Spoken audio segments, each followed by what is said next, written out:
Hi, this is Ed Pond, your host on the Banter podcast, where birders talk birding. The last 2 days have exemplified the diversity of places you can see in habitats in Morocco. I had thought Morocco would be mostly a coastal plain and a big desert. I knew it had mountains in the middle, but I didn't really think too much about that. Actually, it's a very diverse country in terms of habitat, although dry, arid is the theme everywhere. Yesterday we finished our Sahara desert birding. We're really on the edge of the Sahara, but we're still only about 20 kilometers from Algeria, so really in the southern part of the middle part of the country. I had anticipated the place we would be endless yellow, orange sand dunes and an occasional oasis, but really the part of the desert we're in was very different than that.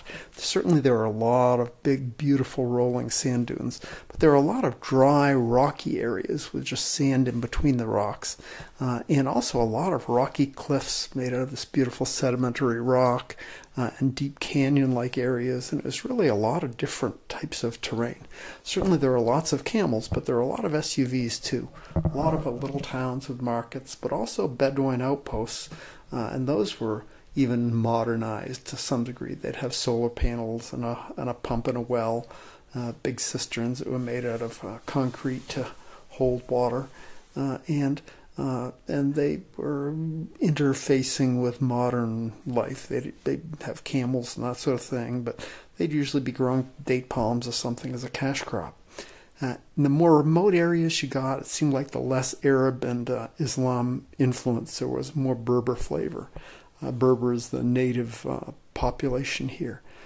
And all of the Islamic influence was everywhere. It seemed to be a lot less the more remote area you got to go. In terms of birding, yesterday we kind of cleaned up on the desert birds. We really only had a couple of species left to find. Desert sparrow, which is like a bleached out pale house sparrow. It has the same sort of black on the chest as a house sparrow, but it's this pale gray with black in the wings. Just a really snappy looking bird, the male. And we looked all over the place for that before Michael finally found one just before we left a camel camp. This camel camp was pretty cool. It had, I think the main thing they did, people come there to stay in tents and take camel caravans out into the desert. But they also had young people there with boogie boards. It looked like they were walking up the dunes and were going to surf, or like basically almost like boogie board surf down the sides of these huge sand dunes, which looked like it could have been a lot of fun. I didn't see them do it. It was pretty early when we were there. Later in the day, we worked hard to find a Fulvous Chatterer. It's a bird. It's a lot like our thrashers. Just walks around on the ground and skulks, and it's hard to find. And after many places of looking and tromping all through the place and not finding them at all, we finally came across them at one area and got to see two birds. So that was nice. So Fulvous Chatterer got a tick. We had a long lunch at a restaurant and then went back to the same shallow lake near the hotel that we had birded the first morning to look for more shorebirds. But it was late afternoon by then, and once the sun gets up high, it is hard to see anything. The light is really bright, and pictures are almost impossible to take. Photography gets really hard. But we saw a lot of the same birds and had a nice afternoon and got in fairly early, around 5:30 or 6 again. Today I got up really early before daylight, took a walk with a few of the group out into the sand dunes to see the sunrise and just get a feel for what it was like to walk up on these giant dunes, and that was pretty cool. The sand here is this almost dust-like fine sand. It's not like the granular, sort of like sugar or salt texture you see at the coast. It's more almost dust-like. It's very, very fine sand. Anyway, that was cool. I got to walk out on the dunes. I'll post a couple of pictures on the birdbanter.com blog site. You can see what that looks like. And then we had breakfast and headed east. Went out through the mid-Atlas range again. Got up to almost 7,000 feet. Saw rock sparrows again.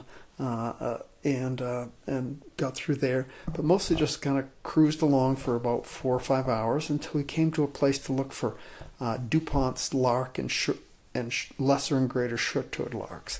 We tromped around for quite a while, a couple 3 hours I think, and just could not find a DuPont's lark. It seemed like that area may have been overgrazed by sheep. There was just not much habitat left. I have a hunch that may be why they weren't there. But anyway, we looked for the DuPonts and missed that, but saw lots of short-toed larks. They're a cool lark that they skylark. They go high up in the air, and on this slow flapping wings, they kind of coast down and sing their songs. It was really fun to see. We took off from there, made a few stops along canyons and rivers, and looked for a dipper. Didn't find that. Got a better look at white-rumped swift that we had seen earlier, and at least I hadn't gotten a great look at. And then the last stop of the day was at a forested area near the town of Ifrane, where we're staying tonight. We walked out through there. It was getting dark, and thunderstorm was threatening, and there's lightning in the sky. It was pretty dramatic, and the light was really failing, even though it was only about 5 o'clock. But we did find woodlark, got nice looks at that, and then we came to town and had a dinner. Again, a service in these areas is, if you get to dinner at 6:30, if you get served by 8, you're doing well. But you just have to plan on relaxing and enjoying the whole thing. And we did that and had a nice dinner, and I'm back recording this episode and getting ready for bed. So I'm looking forward to tomorrow. Hopefully we'll get out and see some riparian sort of birds. We're in an area, I think, around 4,000 feet elevation. There's a lot of trees and forest around here. It seems like it gets some rain, and we're looking for more migrants, really looking for, Atlas flycatcher, I think, is an endemic here. But other than that, we're looking for a few scattered European migrants we haven't come up with yet. And I'll let you know later on what happens with tomorrow. But until then, good birding, good day.